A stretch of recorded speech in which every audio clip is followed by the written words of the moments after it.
Brought to you by Agilus Diagnostics.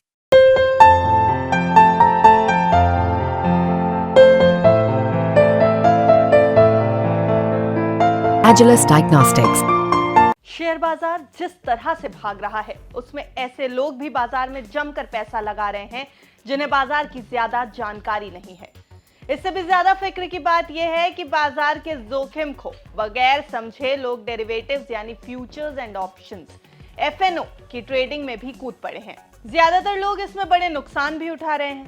कभी जो जुए और सट्टेबाजी या लॉटरी जैसे कामों से घर बर्बाद हुआ करते थे, वैसे हालात क्या अब एफएनओ ट्रेडिंग से पैदा हो रहे हैं? इसे लेकर सरकार से लेकर सेबी और आरबीआई तक सभी फिक्रमंद है। नमस्कार, आप देख रहे हैं बिस्तक, मैं हूं अर्णिमा द्विवेदी। अब ये बात साफ तौर पर रिजर्व बैंक के गवर्नर शक्तिकांत दास ने कह दी है कि इसको लेकर फिक्र करना कितना जरूरी है। ईडी नाउ के एक इवेंट में उन्होंने साफ कहा कि रिजर्व बैंक और सेबी दोनों ही इक्विटी डेरिवेटिव सेगमेंट में बढ़ते वॉल्यूम पर गहराई से नजर रखे हुए हैं। उन्होंने कहा कि ऑप्शंस और फ्यूचर्स के वॉल्यूम देश की नॉमिनल जीडीपी से भी ज्यादा हो गए हैं। हमने इस मामले पर सेबी के साथ चर्चा की है और वो इसका हल निकालेंगे।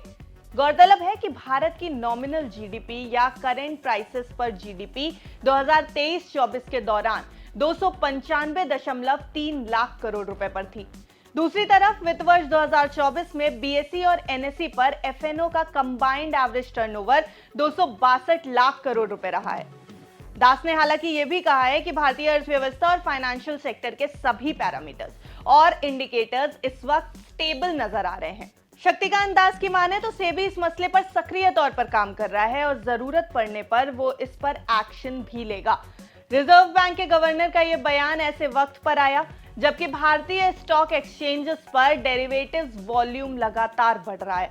इसे ऐसे समझिए कि भारतीय बाजारों पर एफएनओ वॉल्यूम दुनिया भर के इक्विटी वॉल्यूम का 80% से भी ज्यादा है। इससे एफएनओ सेगमेंट में चल रही भारी सट्टेबाजी का भी शक पैदा हो रहा है।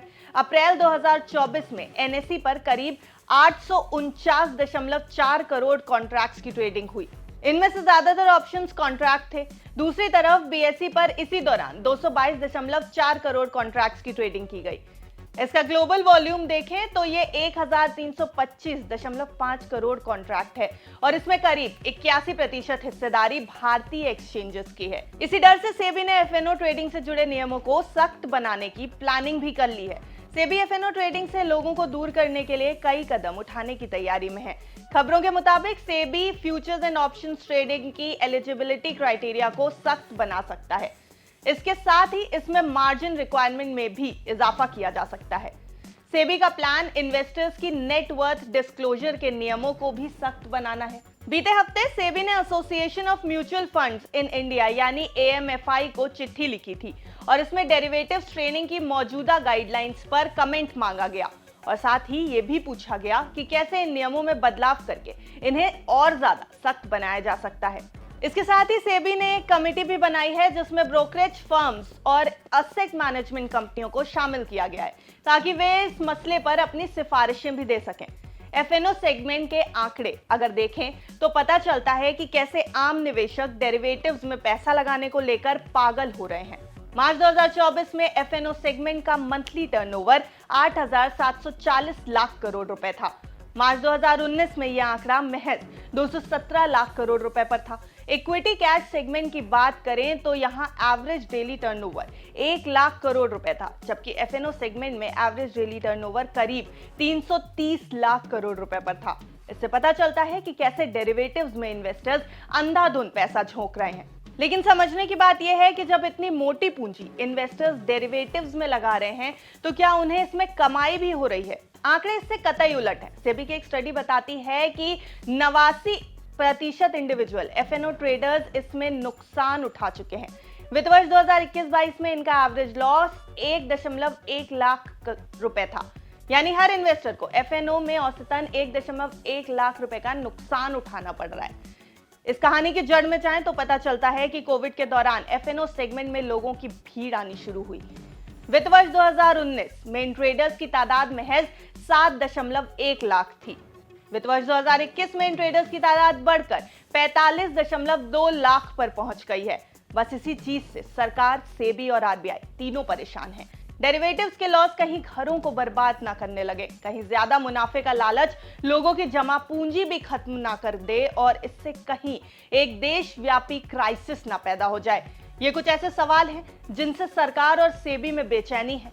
आरबीआई गवर्नर शक्तिकांत दास का बयान इस चीज को जाहिर करता है।